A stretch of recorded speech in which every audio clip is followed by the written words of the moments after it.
Di ba nga sabi ko sa inyo, ito yung paborito kong gulay. Bukod sa laing at taang langka. Ari number 1 paborito ko, gawa ng ito.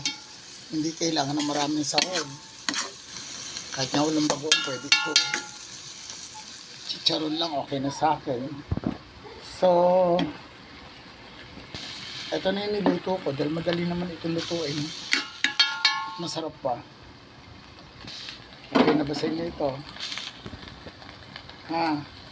Lagi ito nakikita ninyo sa wall ko. Gawa ng aray yung paborito ko. So, huwag kayong maumay. Kung maumay, huwag panoorin. Ha? Aray, lang, bagoong laang sahod. Dibis ako. Okay na yan.